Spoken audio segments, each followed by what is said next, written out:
O caso da Daniela Pérez é um caso muito famoso, sempre foi, mas se tornou ainda mais famoso agora com a divulgação do documentário Pacto Brutal pela HBO Max. Eu nem ia falar sobre esse caso tão cedo, mas como vocês pediram muito por conta do documentário, esse vai ser o caso de hoje. Lembrando que esse vídeo vai ser um resumo do documentário todo, então se vocês quiserem saber ainda mais detalhes, vão lá assistir porque tá ótimo. Mas antes, se você gosta de conteúdo assustador, bizarro e misterioso, você tá no lugar certo. Toda semana tem pelo menos 2 vídeos longos, todo dia tem vídeo curto, então tem muito conteúdo pra vocês. Comentem aqui temas que vocês querem ver no canal. Não se esqueçam de me seguir lá no Instagram também, mandem mensagem. E também não se esqueçam de deixar o like, se inscrever no canal, mandar pras pessoas que vocês sabem que gostam desse tipo de conteúdo.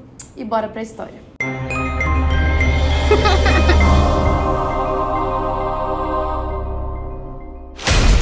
No dia 28 de dezembro de 1992, o corpo de Daniela Pérez foi encontrado na zona oeste do Rio de Janeiro. A violência dos golpes contra ela foi tanta que o coração dela acabou sendo exposto. Mas o caso foi premeditado? Foi parte de um ritual? O que tinha acontecido? Será que tinha mais de uma pessoa envolvida? O ano de 1992 tinha sido um ano mágico para a família. Tudo estava dando muito certo. A Daniela estava indo bem na carreira de atriz. O irmão dela, o Rodrigo, também tinha acabado de entrar na faculdade de Direito. A Glória Pérez, mãe dos dois, estava super imersa escrevendo capítulos da novela, porque ela ia ter a sua primeira novela solo na Globo. Só que de repente não tinha mais horizonte nenhum. No dia 28, logo depois do Natal, bem no finalzinho do ano, a Glória acordou e estava totalmente focada em escrever os últimos capítulos da novela antes do ano acabar, para ela poder curtir a festa de fim de ano. O Raul Gazola era o ator marido da atriz Daniela Pérez naquela época. Os dois eram recém-casados, eles estavam muito felizes no casamento. Eles tinham se conhecido por causa da dança. A Dani gostava muito de dançar. E naquele dia, eles estavam recém-casados, então eles acordaram muito felizes, tomaram café da manhã juntos e depois cada um ia partir para sua própria gravação. Na época, o Raul gravava no Projac e a Daniela gravava na chamada Taikon. Como eram lugares diferentes, os dois saíram cada um com seu próprio veículo para ir para cada gravação. O Raul foi de moto, a Daniela foi com o carro que era do Raul, mas os dois dividiam. No horário do almoço, a Daniela voltou para casa da mãe dela com uma amiga, a Marcela, porque ela estava querendo comprar um carro novo. Ela queria ter o carro próprio, já que o carro que ela estava dirigindo era do marido. E ela tinha encontrado o carro dos sonhos dela. Ela estava muito animada. A Glória estava até preocupada dela comprar esse carro, porque na época a situação financeira deles não era tão boa assim, mas ela estava muito convicta, faltava um valor em dólares só para ela pagar, que ela precisava levar na concessionária. E era um valor de $6.000. Então ela foi almoçar na casa da mãe, pra mãe dar esse dinheiro pra ela. Chegou a princesa.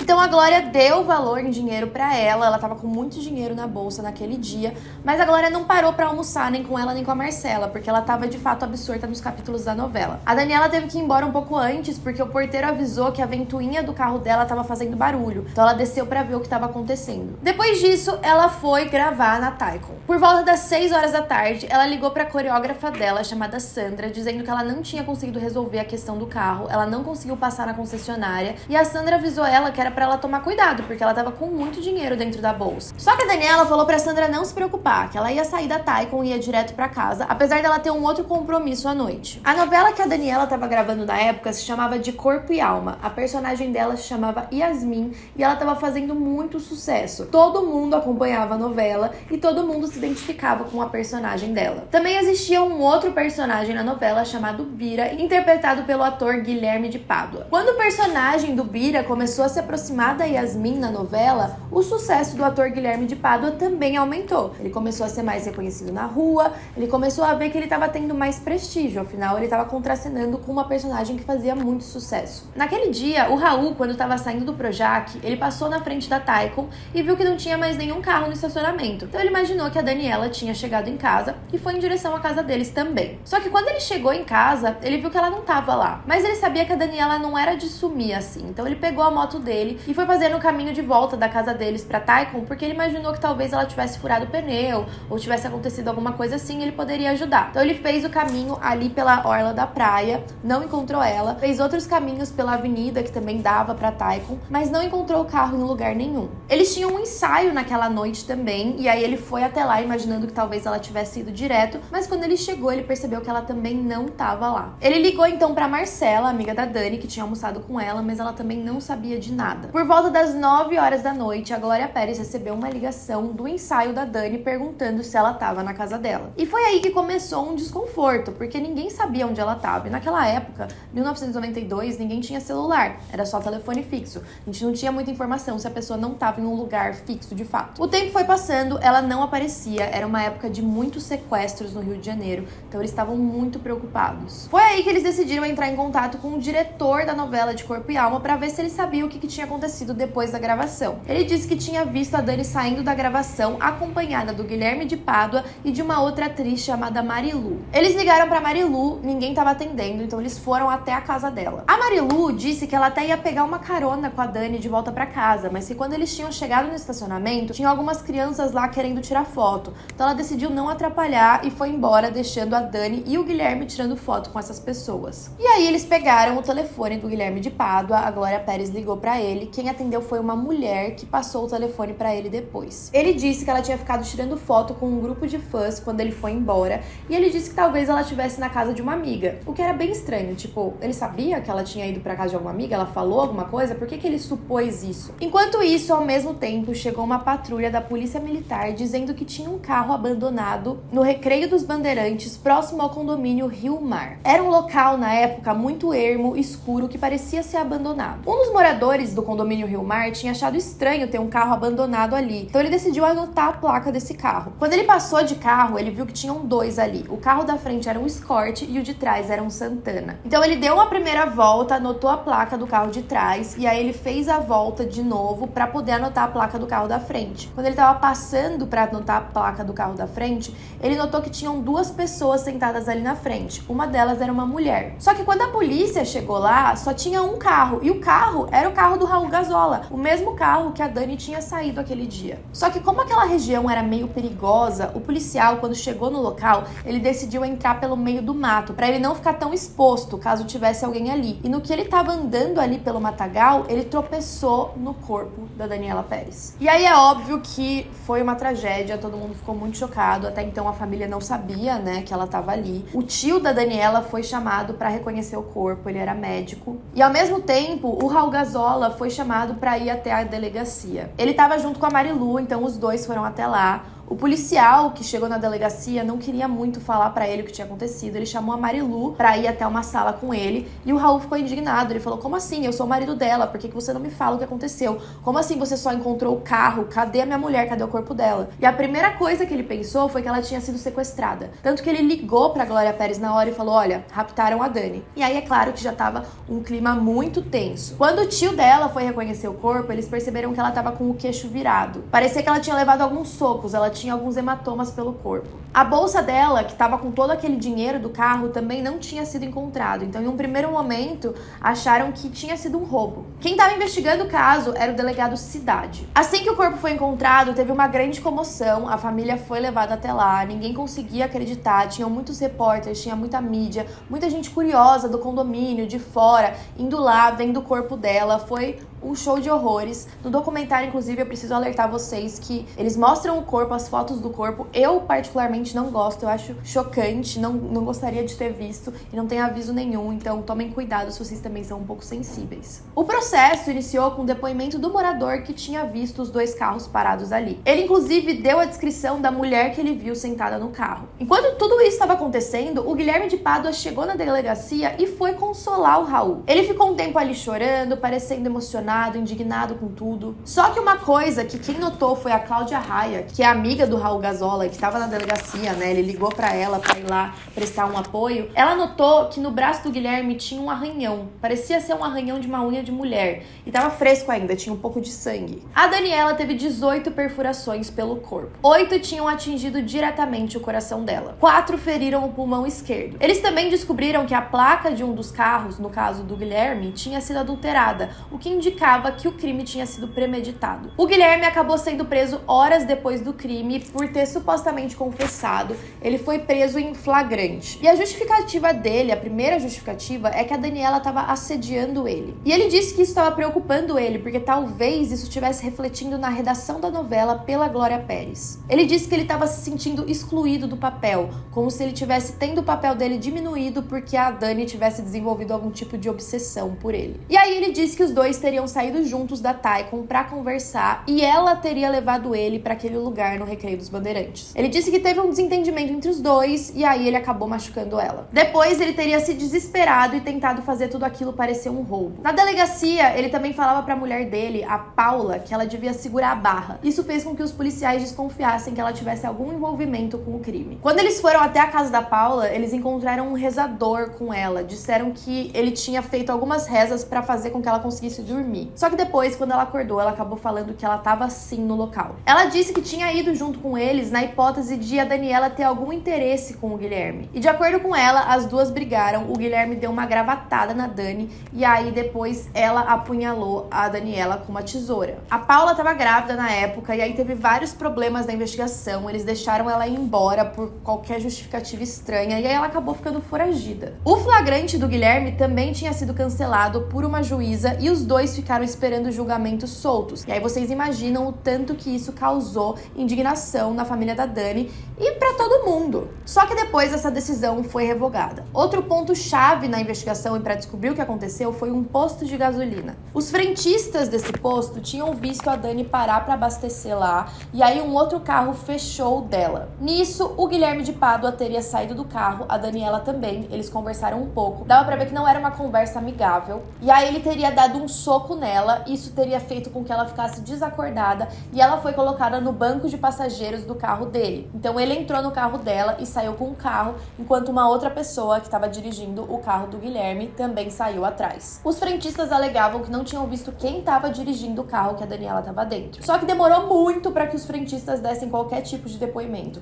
Eles estavam talvez com medo, preocupados. O gerente do posto não queria expor os frentistas, então ele mandou embora todo mundo que tinha visto aquilo. Eles quiseram esconder que o posto tivesse alguma coisa a ver com o crime. E a Glória Pérez, o Raul Gazola, todo mundo ficou indo diversas vezes lá para tentar conseguir algum depoimento deles. O posto de gasolina também foi responsável por limpar o carro do Guilherme depois do que aconteceu. E eles afirmaram que sim, tinha sangue no carro. E aí a família começou a pensar que talvez a Daniela tivesse sido parte de um ritual. E agora eu vou falar os motivos para isso. Isso tudo tá no site da Glória Pérez sobre o caso. Primeiro, a Daniela foi encontrada dentro de um círculo queimado. No interior do círculo, a queimada era mais antiga. E já nas bordas era recente. Ela também estava ao pé de uma árvore. E de acordo com os especialistas, todo sacrifício humano acontece ao pé de árvores. O tronco também estava manchado com alguma substância. A data do crime também foi em uma segunda-feira. A última segunda-feira do ano, em uma noite de lua cheia, que seria a lua dos sacrifícios. Na palma da mão direita da Daniela também tinha uma mancha avermelhada. A perícia não conseguiu detectar qual substância era aquela, mas eles descartam a possibilidade de qualquer substância conhecida, inclusive sangue. O laudo diz que a causa da morte dela foi anemia aguda, só que não tinha nenhuma gota de sangue no local. O sangue que o frentista tinha lavado dentro do carro não era em quantidade suficiente. E o porteiro do prédio tinha dito que o casal tinha jogado fora um lençol cheio de sangue. A arma do crime foi identificada não como uma tesoura, mas como um punhal, que é uma arma utilizada em sacrifícios dessa natureza. E o primeiro golpe atravessou direto a traqueia. E segundo especialistas, o primeiro golpe de sacrifício sempre atravessa a traqueia. Os outros golpes foram dados em círculos em volta do coração. Todos esses elementos se somaram à ligação do casal com rituais. Eles tinham uma imagem que, segundo o casal, era de um preto velho que ficava no quarto deles. E essa imagem era alimentada. O preto velho não é uma entidade de magia negra, mas na época a Glória Pérez foi até a loja onde o Guilherme teria comprado essa imagem e fez algumas perguntas. Realmente, ele tinha ido lá para saber a forma da imagem, mas ele não comprou ela lá. Ele perguntou aonde a imagem era fabricada porque ele queria uma sob encomenda. Ele disse que ele precisava colocar um certo conteúdo no interior dessa imagem. E o que a perícia encontrou dentro da imagem não tem nada a ver com o preto velho da Umbanda. De acordo com o dono dessa loja, muitos adeptos de magia utilizam até a imagem de Jesus para tentar mascarar o que eles estão fazendo de fato. Porque o que importa é o conteúdo que a imagem traz dentro dela. Em todo lugar que o Guilherme atuava, a imagem era levada dentro de uma sacola pela Paula. E ela era retirada e colocada ali para assistir o que estava acontecendo. Isso causava muito constrangimento aos atores. Inclusive, alguns atores até deram depoimento sobre isso, falando que de fato ele levava essa imagem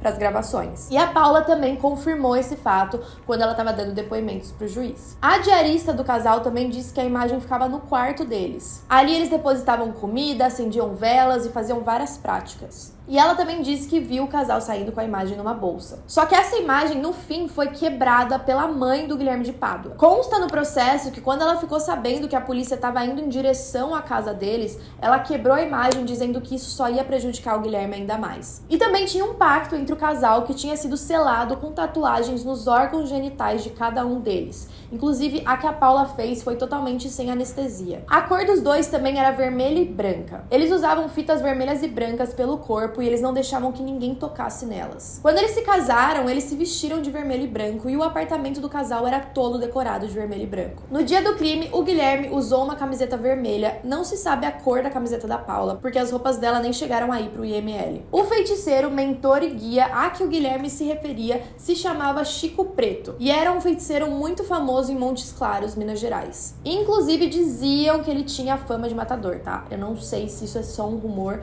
ou se é 100% verdade. O Arthur Lavigne, que era o advogado da acusação, falava dessa pessoa, essa entidade que o Guilherme chamava de Seu Francisco ou Chicão, que dava ordens pro Guilherme. Então, tem toda essa questão de será que tinha sido um ritual? Nesse meio tempo, várias coisas aconteceram. O Guilherme foi preso, mas ele tava amando a fama. Muita gente queria fazer entrevistas com ele. Ele dizia que ele recebia mais de 50 cartas por dia, que ele nem conseguia ler todas. Então ele tava gostando, era como se ele quisesse aquilo. Ele tava incomodado que a Daniela talvez estivesse ofuscando o personagem dele, mas ele fez algo com que ele achava que ele ia ter sucesso. Inclusive, uma psicóloga se refere a ele como um psicopata. Durante o julgamento, as histórias dele e da Paula mudaram algumas vezes.